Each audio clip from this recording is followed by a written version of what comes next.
ఓం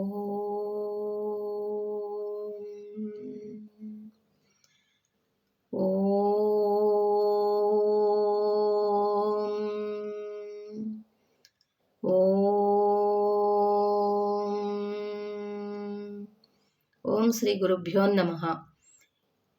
ఈ వీడియోలో మనము శ్రీ మహావిష్ణువుకు నారద మహర్షికి జరిగిన సంభాషణను తెలుసుకుందాం.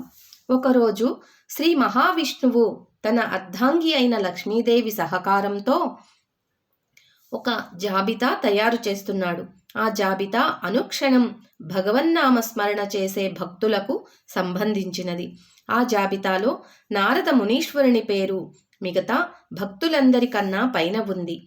సరిగ్గా ఆ జాబితా తయారు చేస్తున్న సమయంలోనే నారాయణ నారాయణ అన్న నాదం వినిపించింది. క్షణాల్లో కళ్ళ ముందు నిల్చున్న నారదుడిని చూసి లోక సమాచారమంతా అడిగి తెలుసుకున్నారు విష్ణుమూర్తి. ఆ తర్వాత, ప్రభు, మీరు ఏదో రాస్తున్నట్లున్నారు, ఏమిటది అంటూ అడిగాడు నారదుడు.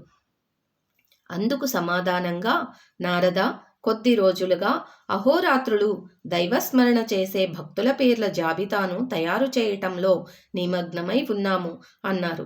ఆ మాటలు విన్న నారదుడు ఎంతో ఉత్కంఠతతో, అయితే మీ పరమభక్తుడైన నారదుని పేరు ఆ భక్తుల జాబితాలో అందరికన్నా పైనే ఉండాలి కదా మరి అన్నాడు. విష్ణువు ఏమీ మాట్లాడకుండా ఆ జాబితాను అతని చేతిలో పెట్టాడు.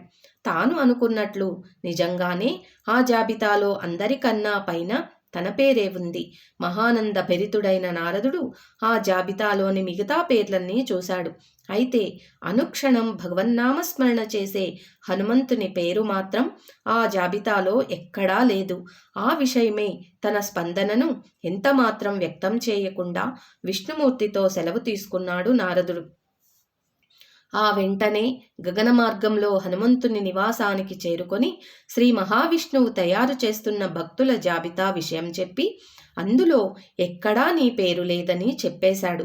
ఆ మాటలు విన్న హనుమంతుడు కించిత్ ఆశ్చర్యాన్ని కూడా వ్యక్తం చేయలేదు. గురుదేవా, నారాయణుడి మహాభక్తుడు మీరు. అనుక్షణం మీ నోట నారాయణ నారాయణ తప్ప మరో మాటే రాదు. అయినా ఎల్లవేళలా రామనామస్మరణ చేసే నా పేరు ఆ జాబితాలో ఎలా ఉంటుంది మహర్షి అంటూ రామనామస్మరణలో నిమగ్నమైపోయాడు హనుమంతుడు. ఆ వెంటనే అటు నుంచి వెళ్ళిపోయాడు నారదుడు. ఆ తర్వాత కొద్ది రోజులకు మళ్ళీ ఒకసారి నారదుడు శ్రీ మహావిష్ణువు వద్దకు వెళ్ళాడు. ఆ రోజు కూడా ఏదో రాస్తూ కనిపించాడు. అది చూసిన నారదుడు, ప్రభు, ఈరోజు కూడా మీరేదో రాస్తున్నారు, ఏమిటది అన్నాడు. తాను తయారు చేస్తున్న ఒక జాబితాను నారదుని చేతిలో పెడుతూ, నారద, ఈరోజు నిరంతరము మేము స్మరించే భక్తుల పేర్ల జాబితా ఒకటి తయారు చేస్తున్నాం అన్నాడు. నారదుడు వెంటనే ఆ జాబితాను చూశాడు. ఒక్కసారిగా నారదుని కళ్ళు బైర్లు కమ్మాయి. అందులో అందరి పేర్ల కన్నా పైన హనుమంతుని పేరు ఉంది.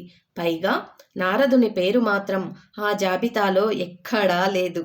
అది చూచి నిశ్చేష్టుడైన నారదుడు నారాయణ నారాయణ అనుకుంటూ అటు నుంచి వెళ్ళిపోయాడు. దీన్ని బట్టి మనకేమర్థమవుతుంది?